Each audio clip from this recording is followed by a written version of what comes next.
AITUC ambulance డ్రైవర్ల మీద లేనిపోని ఆరోపణలు చేస్తే బట్టలు ఊడదీసి తంతామని ఏఐటీయూసీ నాయకుడు చిరంజీవి తీవ్రస్థాయిలో మండిపడ్డారు. బుధవారం అనంతపురం నగరంలో ప్రభుత్వ సర్వజన ఆసుపత్రి వద్ద ఉన్న అంబులెన్స్ డ్రైవర్లకు మద్దతుగా ఏఐటీయూసీ ఆధ్వర్యంలో నిరసన కార్యక్రమాన్ని నిర్వహించారు. పోలీసులు నశించాలని, తప్పనిసరిగా సీరియల్ పాటించాలని డిమాండ్ చేస్తూ నిరసన వ్యక్తం చేశారు. గత కొద్ది కాలంగా ప్రభుత్వ సర్వజన ఆసుపత్రి వద్ద అంబులెన్స్ డ్రైవర్లు ఎదుర్కొంటున్న సమస్యలపై కనీసం పట్టించుకోకుండా ఇష్టానుసారంగా వ్యవహరిస్తున్న వారిపై కఠిన చర్యలు తీసుకోవాలని డిమాండ్ చేస్తూ పెద్ద ఎత్తున నిరసన వ్యక్తం చేశారు. ఈ కార్యక్రమంలో అంబులెన్స్ ఓనర్లు మరియు డ్రైవర్లు పెద్ద ఎత్తున పాల్గొన్నారు. అనంతపురం నగరంలోని ప్రభుత్వ హాస్పిటల్ నందు గత కొన్ని సంవత్సరాలుగా పుట్టకూటి కోసం మరి అంబులెన్స్ డ్రైవర్ వృత్తి కొనసాగిస్తూ కొంతమంది ఇక్కడ మరి ఉన్నారు. మరి అదే అదునుగా తీసుకొని కొన్ని యూనియన్లు అయితేనేమి, కొంతమంది వ్యక్తులు అయితేనేమి మరి ఈ యూనియన్ని తప్పుదారి పట్టించే క్రమంలో మరి అదే విధంగా దీన్ని మరి ఈ యూనియన్ని భ్రష్టు పట్టించేందుకు, వాళ్ళ జీవితాలని భ్రష్టు పట్టించేందుకు చూస్తూ ఉన్నారు. చెప్తా ఉన్నాం, ఇక్కడ ఉన్నటువంటి కొంతమంది యూనియన్ నాయకులకు కొంతమందికి చెప్తా ఉన్నాం, ఖబర్దార్ మీరు ఇంకోసారి లేనిపోని ఆరోపణలు చేస్తే ఇక్కడ ఉన్నటువంటి యూనియన్ మరి ఏఐటీసీగా మేము ఒకటే హెచ్చరిస్తా ఉన్నాం. మీరు ఇంకోసారి ఏఐటీసీ పైన కానీ, ఇక్కడ అంబులెన్స్ డ్రైవర్ల పైన కానీ, ఏఐటీసీ యూనియన్ పైన కానీ మీరు ఎటువంటి ఆరోపణలు చేసినా కూడా బట్టలూడి తీసి తంటామనేసి ఈ సందర్భంగా తెలియజేస్తా ఉన్నాం. నోరు అదుపులో పెట్టుకొని మాట్లాడాలి. నిన్న మొన్న లేక వచ్చినటువంటి మీరు మరి అనేక సంవత్సరాల్లో అనేక మంది ప్రాణ బలులతో, అనేక మంది కార్మికుల కృషితో వచ్చినటువంటి సంఘం. మరి రాజారెడ్డి అనే వ్యక్తి విద్యార్థి యువజన సంఘంలో నిరంతరకాలం పనిచేసినటువంటి వ్యక్తి. అతని పైన ఇక్కడ ఉన్నటువంటి కొంతమంది వ్యక్తులు మందు తాగుతూ, కొంతమంది వ్యక్తులు చిల్లర వ్యక్తులు మరి ఆరోపణలు చేశారు. ఆరోపణలు సరికాదనేసి ఈ సందర్భంగా తెలియజేస్తూ, మీరు నిన్నటిచ్చినటువంటి ఆరోపణలు సరికాదు, ఇలాగే ఇంకోసారి చేస్తే ఇక్కడే నరి రోడ్డు పైన బట్టలు ఊడిదీసి తంటామనేసి ఈ సందర్భంగా తెలియజేస్తా ఉన్నాము. అదేవిధంగా సిఐ గారు కూడా, ఇక్కడ ఉన్నటువంటి 2 టౌన్ సిఐ గారు గత కొంత సమయంలోనే ఇక్కడ ఉన్నటువంటి అంబులెన్స్ డ్రైవర్స్ కు ఫోన్ చేశారు. కేసులు కడతామంటున్నావు. ఇంకోసారి సిఐ గారికి, పోలీసులు గారికి చెప్తా ఉన్నాం, కేసులకి భయపడలేదు, కేసులు కదిలేదే లేదు. మరే మేము న్యాయబద్ధంగా పోతా ఉన్నాం, న్యాయబద్ధంగా ఉంటాం. న్యాయం ఎక్కడ ఉంటే అక్కడే ఏఐటీసీ ఉంటుంది. నువ్వు కేసులు పెడతానంటున్నావు, ఏ విధంగా కేసులు పెడతావు మేము అడుగుతా ఉన్నాం. తక్షణమే నువ్వు ఆ మాటలన్నీ కూడా వెనక్కి తీసుకొని అంబులెన్స్ డ్రైవర్లకు క్షమాపణ చెప్పాలి. ఎస్పీ గారైతేనేమే, కలెక్టర్ గారైతేనేమే, ఇక్కడ ఉన్నటువంటి అధికారులందరూ కూడా దీంట్లో జోక్యం చేసుకొని ఇక్కడ అంబులెన్స్ డ్రైవర్లందరికీ మరి న్యాయం జరగాలి. ఒకటే సీరియల్లో 2 యూనియన్లు ఉంటాయి, ఏఐటీసీ యూనియన్ కూడా ఉంటుందనేసి కళాఖండిగా చెప్తా ఉన్నాము. తక్షణమే ఎస్పీ గారు, కలెక్టర్ గారు, ఇక్కడ ఉన్నటువంటి మెడికల్ ప్రభుత్వ హాస్పిటల్ అధికారులు అయితేనేమే తక్షణమే చోద్యం తీసుకొని ఈ సమస్యను సద్దుమణిగే విధంగా చూడాలనేసి ఈ సందర్భంగా తెలియజేస్తూ, మందు బాబులకు మరే గట్టిగా చెప్తా ఉన్నాం, ఖబర్దార్ మందు బాబులారా, మీరు ఎలాంటి ఆరోపణలు చేసినా ఊరుకునేది లేదనేసి ఈ సందర్భంగా తెలియజేస్తూ ఉన్నాను. ఇక్కడ అంబులెన్స్ యూనియన్కి ప్రధాన కార్యదర్శిగా పనిచేస్తున్నాను. మేము ఆ యూనియన్ వద్దనుకొని ఇక్కడికి రావడానికి అనేక కారణాలు ఉన్నాయి. అందులో మీ సమక్షంలో వాళ్ళని ప్రశ్నిస్తున్నాను, బహిర్గతం చేస్తున్నాను.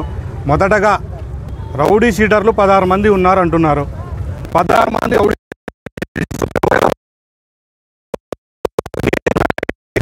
ఎప్పుడు ఓపెన్ చేస్తారనేది తెలియాలి. లేని పక్షంలో మేము చట్టపరంగా మీ పైన కేసులు వేసి, ప్రైవేట్ కేసులు కూడా వేయడానికి మేము సిద్ధంగా ఉన్నాం. మొదటగా అదొకటి. 2, ఎమ్మెల్యే దగ్గరికి వెళ్ళి రాజకీయాలు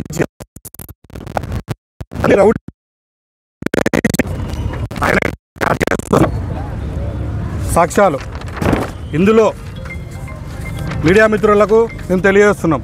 ఇందులో 36 మంది వాళ్ళ యూనియన్ సభ్యులు సైన్లు చేస్తే మేము 50 కుటుంబాల మంది బతుకుతున్నాం, 100 కుటుంబాలు బతుకుతున్నామని ప్రగల్భాలు పలుకుతున్నారు.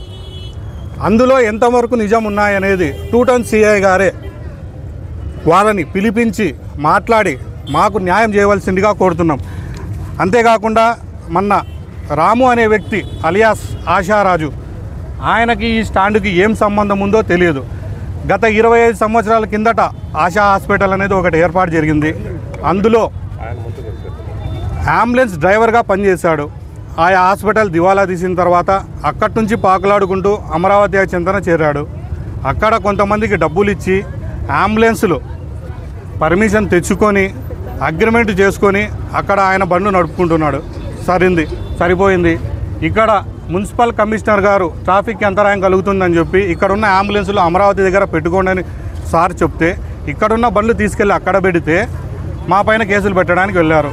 ఇక్కడ అంబులెన్సులు పెట్టుకొని అమరావతి హాస్పిటల్లో కేసుల నుంచి ఇక్కడ నుంచి తీసుకెళ్తున్నాడు. మాకు అన్యాయం చేస్తున్నారు అని చెప్పి 2 టౌన్ సిఐ గారి దగ్గరికి వెళ్ళి కేసు నమోదు చేయడం జరిగినది. ఆయనది పక్కన పెడితే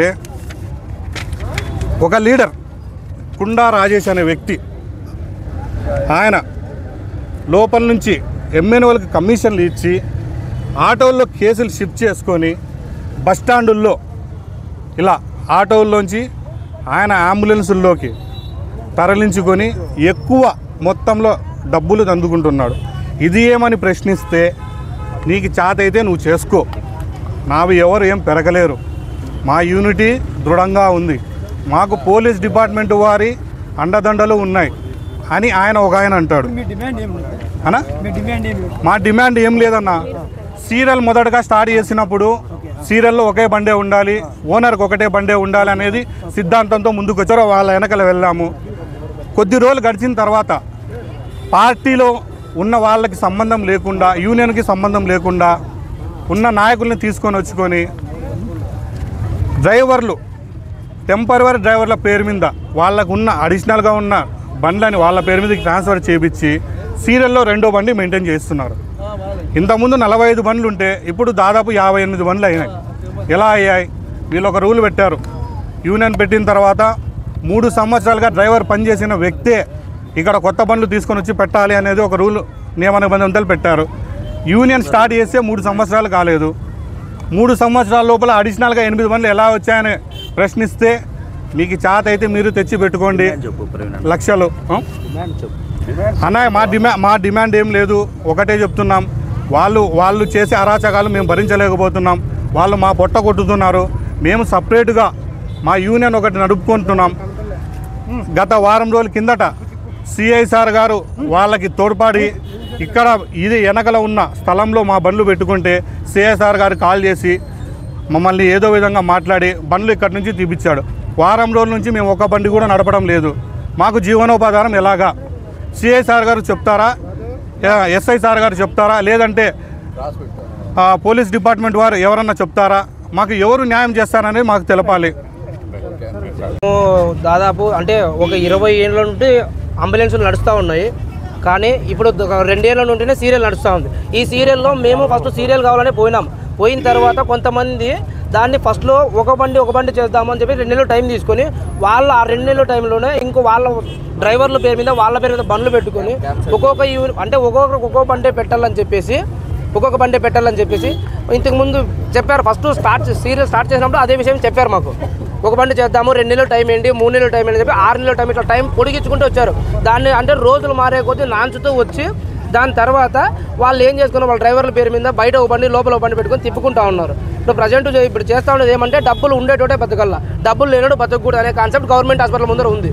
కానీ ఇప్పుడు ప్రతి ఒక్కరూ బతకాల, కార్మికుడు ఇక్కడ బాగుండాలని చెప్పేసి ఏఐటీయూసీ మాకు సపోర్ట్ చేసి ఒక్కొక్కరికి ఒక బండి పెట్టిస్తాం, మేము మాట్లాడతామని చెప్పి మాట్లాడుతూ అక్కడ వాళ్ళు ప్రతి చిన్నదానికి కేసులు పెట్టడం వల్ల ఇక్కడ మేము ఏదైనా చేద్దామని మాట్లాడుతూ ఉంటే ఇప్పుడు ఇక్కడికి వచ్చామంటే 100 డైల్ చేస్తారు.